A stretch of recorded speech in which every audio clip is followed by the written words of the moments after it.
ঈদের ছুটিতে পর্যটকে মুখর কক্সবাজার সমুদ্র সৈকত। সব পয়েন্টে বেড়েছে ভ্রমণ পিপাসুদের কোলাহল। পরিবার, পরিজন ও বন্ধু বান্ধব নিয়ে দূর দূরান্ত থেকে এসেছেন অনেকে। গা ভাসিয়েছেন সাগর জলে। আমি প্রথম এসেছি, তো খুবই ভালো লাগলো। সাগরের ঢেউ, গর্জন। অনেকবার আসা হয়েছে, তারপরও এটা কখনো ভালো লাগাটা শেষ হবে না। সমুদ্রের যে ঢেউ, সেই ঢেউটা তো অপলক দৃষ্টিতে তাকিয়ে থাকতে মনে চায়।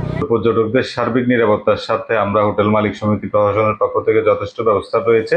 বর্ষা মৌসুম হয় সাগর স্বাভাবিক সময়ের চাইতে কিছুটা উত্তাল থাকায় নির্দেশনা মেনে পর্যটকদের সমুদ্রে নামার পরামর্শ লাইফগার্ড কর্মীদের। আর নিরাপত্তা ও হয়রানি রোধে ব্যবস্থা নিয়েছে টুরিস্ট পুলিশ।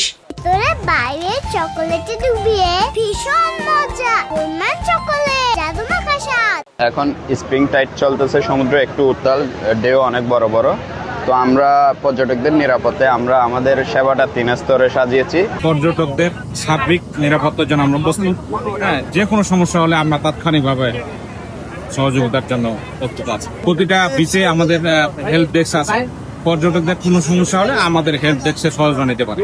সবুজ পাহাড় আর মেঘের ছোঁয়ায় মোড়ানো প্রকৃতির এক অপূর্ব মেলবন্ধন রাঙামাটি। জেলার প্রধান পর্যটন আকর্ষণ ঝুলন্ত সেতু, পলোয়েল পার্ক, শুভলং ঝর্ণা এবং কাপ্তাই হ্রদে তিল ধারণের ঠাঁই নেই। সবসময় কোলাহলপূর্ণ শহরে থাকা হয়, তো এই জন্য এখানে আসার পর এই পাহাড়ি যে এরিয়াটা আছে বা কাপ্তাই লেক আছে, এই সৌন্দর্যে আসলে আমরা বিমোহিত হচ্ছি। আমরা তো আশা করছিলাম যে ভালো একটা আসবে, তো গতকালকে তেমন ছিল না ঈদের দিন। আজকে মোটামুটি আসতেছে। খাগড়াছড়িতেও নেমেছে পর্যটকদের ঢল।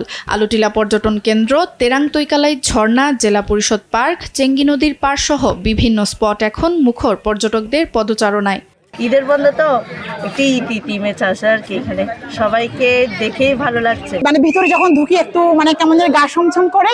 পটুয়াখালীর কুয়াকাটা সৈকতে বিরাজ করছে উৎসবের আমেজ। শুধু 0 পয়েন্টই নয়, লেম্বুরবন, ঝাউবন ও গঙ্গামতি সহ সব পর্যটন স্পটেই বাড়তে শুরু করেছে ভিড়। সুপ্রিয়া তৃষা, নিউজ ডেস্ক, দেশ টিভি।